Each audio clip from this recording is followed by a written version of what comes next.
A speech of Marsilio Ficino in praise of medicine.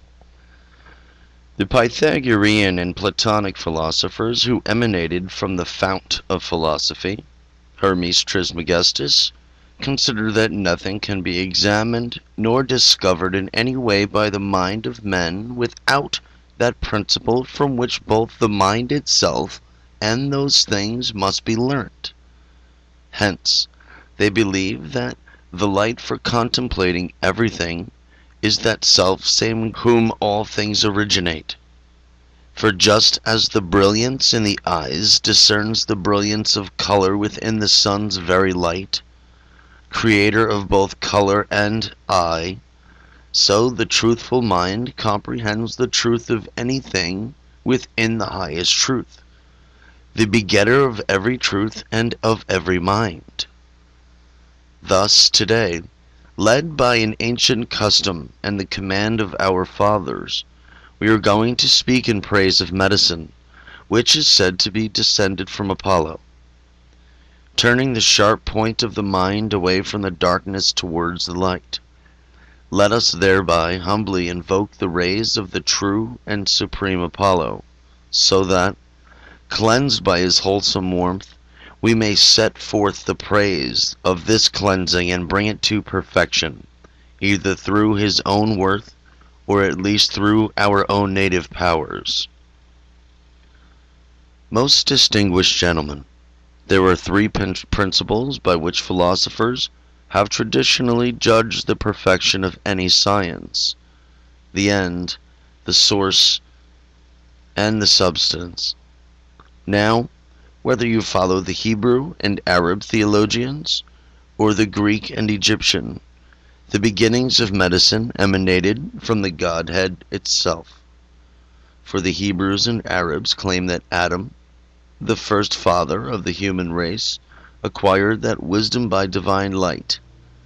The others, however, maintain that Apollo that took wisdom upon himself from Jove, father of men and of gods, for the welfare of the human race. Apollo then revealed the same wisdom Aesculapius, from whom sprang those outstanding doctors, Podalarius and Machaon. The many generations afterwards, Hippocrates of Cos brought forth into the light things which, enveloped in obscure parables, had been handed down by the ancients. And all these whom I have so far mentioned are said to have been accorded to a place in the company of the gods by every pagan religion.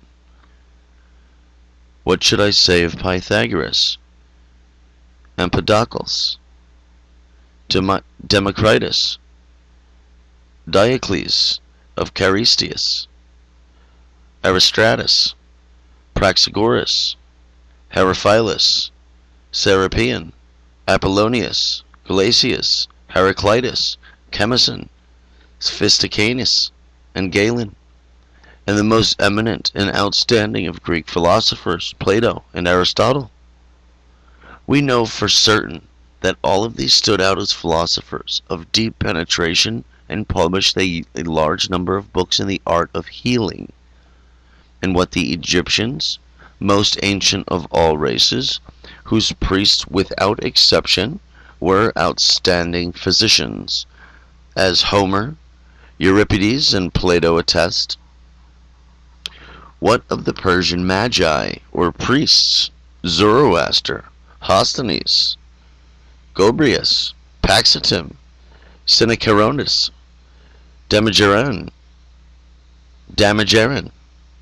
Hismosus, Ionis, Apollonius, Dardanus, through whom countless books on this art are said to have been brought to light, which safeguard our health by reference to movements of the stars, to words, herbs, precious stones, and vapors?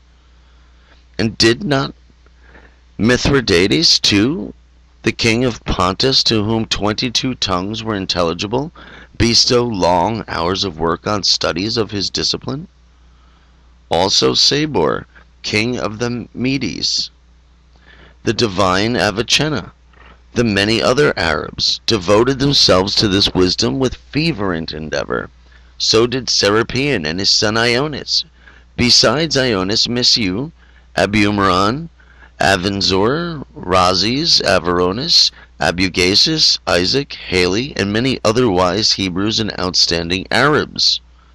I need hardly mention the Latin writers, of whom Cornelius Celsus, Apuleius, Quintus Serenus, Calumalia, Pliny, and Lucasius, the first to comprehend these books in both prose and verse on the care of health.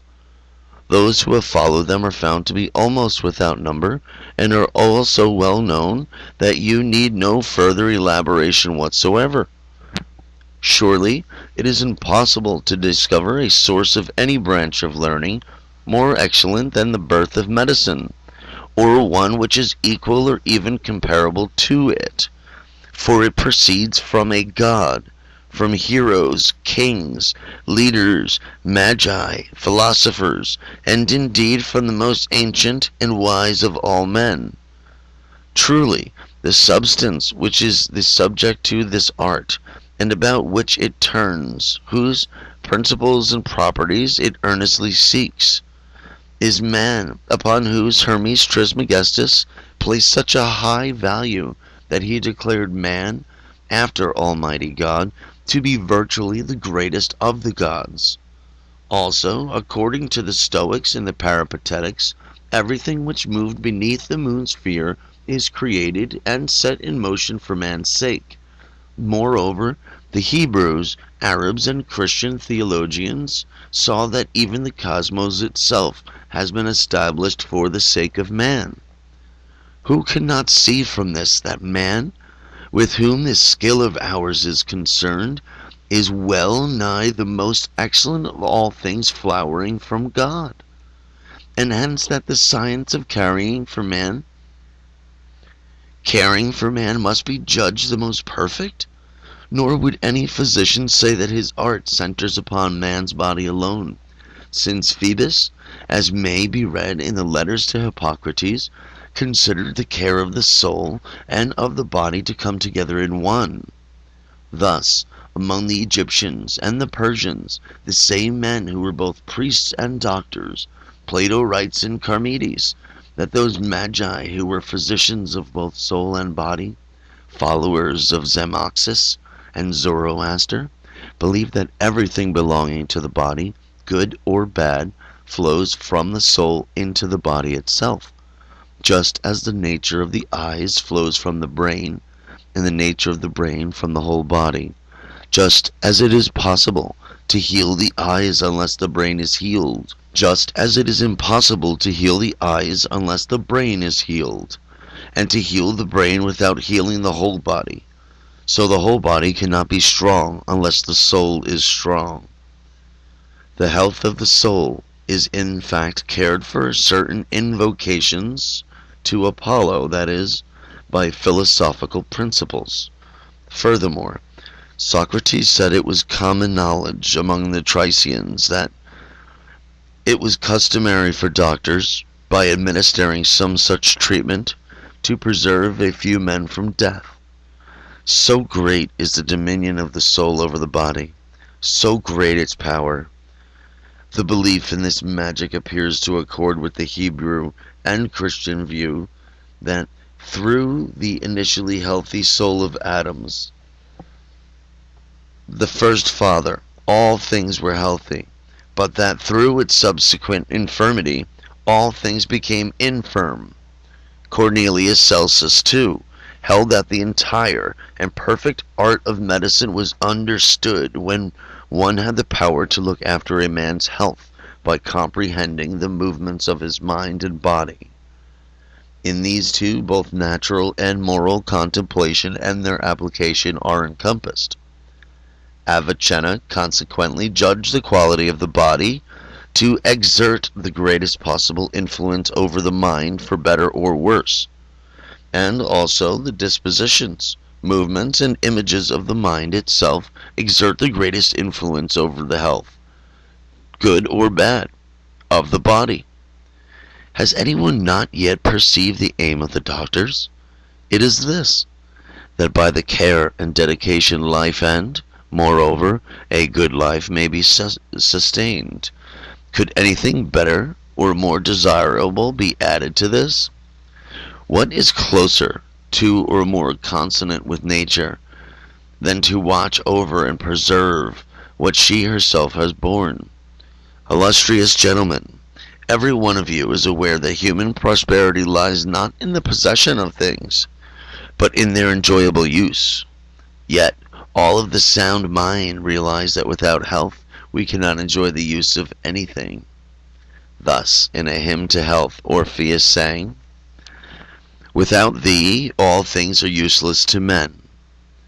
Medicine, therefore, since it either safeguards or restores health, is seen to preserve and re-establish the whole good at the same time.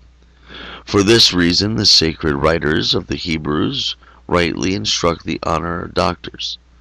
And Homer truly says, "One man of medicines is equal in worth to many other men." So, my friends, I strongly urge you all in no way to stint time, money, or labor, so that you may embrace with all your might this most wholesome art, the preserver of human life. Thus you will be able to watch over life with the prosperity of your support, then your family, and finally of everyone else, and the support of health. And ultimately you may prescribe for the good of all peoples, nay, even the mightiest kings, all of whom surrender themselves into your hands.